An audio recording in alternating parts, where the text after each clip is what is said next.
Ya, kalau kita lihat, saya bangkitkan dalam persoalan pagi tadi.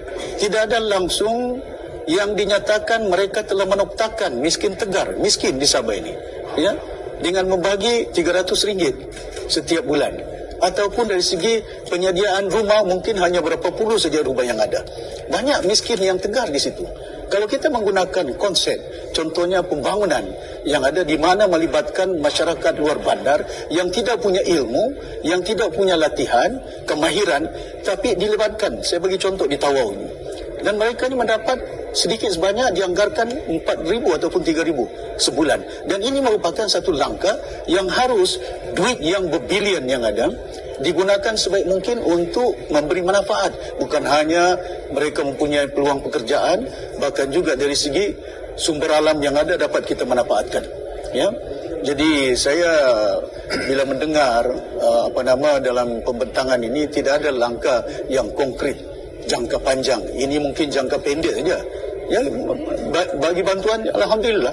Ya, bukan kita tidak perlu untuk memberi bantuan kepada masyarakat kerana mereka berhadapan dengan harga barang yang mereka tidak mampu, pekerjaan tidak ada, kemudahan asas yang tidak sempurna. Maka harus ada langkah-langkah yang kita katakan tegas untuk membolehkan supaya jangan ada ketirisan, jangan ada rasuah, ya, untuk memastikan supaya perkara ini dapat mengatasi masalah bukan hanya Sabah, bahkan juga negara kita. Ya, kena implikasi yang berlaku di Sabah pada hari ini kesannya juga kepada peringkat pusat. Ya, contohnya seperti yang saya nyatakan, ini dibangkitkan oleh Yang Berhormat Datuk Darrell. Kita makan supaya setiap apa yang dilakukan sama ada kerjasama di antara pihak persekutuan ataupun negeri, mesti ada koordinasi dia.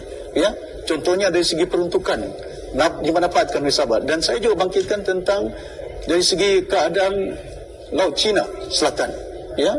Dan tadi saya bangkitkan bagaimana jawapan yang telah diberikan kepada saya oleh Timbalan Menteri Luar Negeri Yang Berhormat YB Al-Amin. Dia katakan bahawa mereka telah merujuk kepada kerajaan negeri. Mereka juga telah berhubung dengan Jabatan Tanah dan Ukur. Tapi saya nyatakan tidak cukup. Kerana kita harus mengikuti aturan-peraturan sistem perlembagaan yang ada, di mana mesti ada transparansi. Bukan kita tidak sokong, kita akan sokong, ya. Tapi kita sedar bahawa sekarang ini tuntutan bukan hanya daripada Filipina tentang Sabah, dan ini pula tuntutan daripada China bahawa mereka juga mempunyai hak Lautan Cina Selatan ini. Jadi yang penting kepada kita harus dibincangkan, dinyatakan di Dewan Undangan Negeri mengikut peraturan 2 perlembagaan kurungan 1 yang dinyatakan any territory adjustment ataupun tambahan alteration harus mendapat kelulusan daripada Dewan Undangan Negeri. Ya, pasal kita tahu bahawa TYT tidak punya kuasa. Kerajaan negeri ataupun kabinet tidak punya kuasa. Yang akan meluluskan besok nanti kelak ialah Dewan Undangan Negeri yang ada.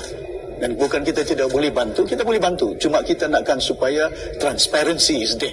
Ya, let the people Malaysia